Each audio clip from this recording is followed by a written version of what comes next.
Astra is a very old hotel, অনেক পুরনো hotel. And এই একটা হোটেল যেটা খাবারের জন্য স্পেশালি লোকের অনেক প্রিয়।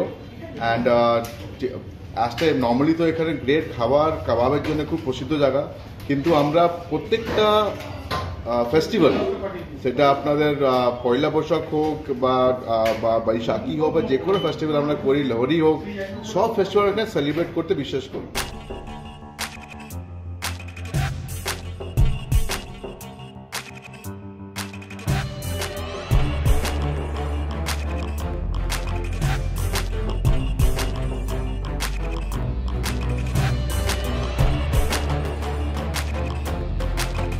আর সব ফেস্টিভ্যাল আমরা সবাদের সাথে মিলেই সেলিব্রেট করি। সো এই বছর আমরা প্রতি বছরই পয়লা বৈশাখ একটা অনুষ্ঠান করি এখানে খুব বড় করে। অ্যান্ড প্রতি বছরই এখানে কলকাতার সবার যারা খেতে আসছে আমাদের অনেক ভালোবাসা দিচ্ছে আমাদেরকে, সেটা আমাদেরকে আরোই উৎসাহিত করে কিনা আমরা এবার আরও ভালো করা উচিত আমাদের। তো এই বছরও সব বছরের মতন আমরা 15ই এপ্রিল লাঞ্চে, এটা আপনার 12টা থেকে 4টে অবধি লাঞ্চ চলবে এখানে মেগা বুফে হবে ফর পয়লা বৈশাখ। আর পয়লা বৈশাখ বুফে হচ্ছে আমরা এতই ভালো করি, এতই বড় করি, যাতে কি লোকে খেতে খেতে প্রথম থেকে লাস্ট অব্দি পর্যন্ত ভাবে আরো কি আছে এরপরে। আর সো খাবার ব্যাপারে বেশিরভাগই বাঙালি খাদ্য। আমাদের বাঙালিদের খাবার কতই প্রিয়, নিজেরা বাঙালি নিজে বুঝি সেটা আমি। তো আমাদের শেফও এখানকে অনেকদিন ধরে কাজ করছে। আর যত স্পেশালিটিগুলো আছে যেমন ফর কোয়ালিটি, সেগুলো লোকে এখানে অফার থেকে বেশি যে লোকে পছন্দ করছে সেটা কোয়ালিটি অফ ফুড। আর আমরা দীর্ঘদিন ধরে বছর পর বছর এখানে অ্যামেজিং কোয়ালিটি খাবার সার্ভ করছি। আর খাবারের টেস্টটা আছে, ওই টেস্টটা কিন্তু কোনো অফার একটা ডাইলিউট করতে পারবে না। আমি অফার অনেক দিতে পারি, কিন্তু যদি খাবার টেস্ট ভালো না হয় তাহলে কোনো অফারের কোনো মূল্য হয় না।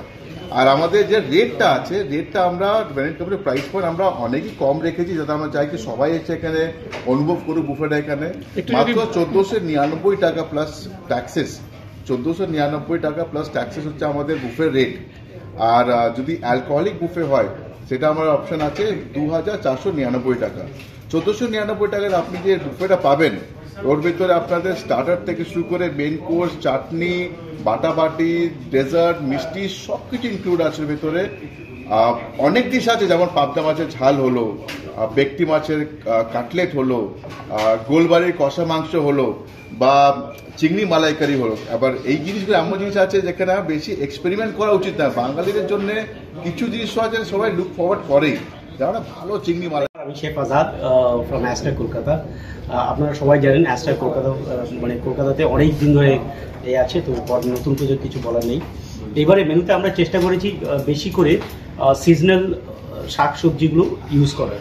আর যেহেতু আপনি যেমন বললেন সবাই স্বাস্থ্য মানে সচেতন হয়ে উঠছে, সেই ব্যাপারে দিকে নজর রেখে আমরা চেষ্টা করেছি যত কম তেল ইউজ করা যায়। আর স্পাইসেসগুলো যেমন পাউডার স্পাইসেস হচ্ছে আমরা ইউজ করেছি গোটা মশলাগুলো, যেরকম আমরা ঘরে বেটে সেইগুলো রান্না করার চেষ্টা করেছি। কেননা পাউডার স্পাইসেস খুব একটা ভালো নয় শরীরের পক্ষে, ভেরি হার্মফুল। তো সেই জন্য আমরা হোল স্পাইসেসের উপরে বেশি স্ট্রেস দিয়েছি, সেগুলো বেটে সেগুলো নিয়ে আমরা রান্না করা হয়েছে। আর মেনুর নতুনত্বের কথা বলতে গেলে আমাদের আপনি দেখবেন কাঁঠালের চপ আছে, যেটা বাগবাড়ের লড়াইয়ের চপ বলা হয়। মানে ওর একটা ছোট্ট হিস্ট্রি আছে। সেই সময় বিদ্রোহীরা যখন খিদে পেত ওই বাইরে এসে ওই চপ খেতে, কারণ চপের দামটা তো একটু কম, তো সেইখান থেকে ওটা ওই বাগবাজারে ওরা থাকতেন, সেই লড়াইয়ের চপ বলা হয়। অ্যাকচুয়ালি লড়াইয়ের চপটা আমাদের কাঁঠাল দিয়ে চপ করা হয়েছে। আর মানে ক্ষীর, যেটা বাংলাদেশি সুতানুটি বলে একটা রাইস আছে, সেই রাইস দিয়ে ক্ষীর করা হয়েছে।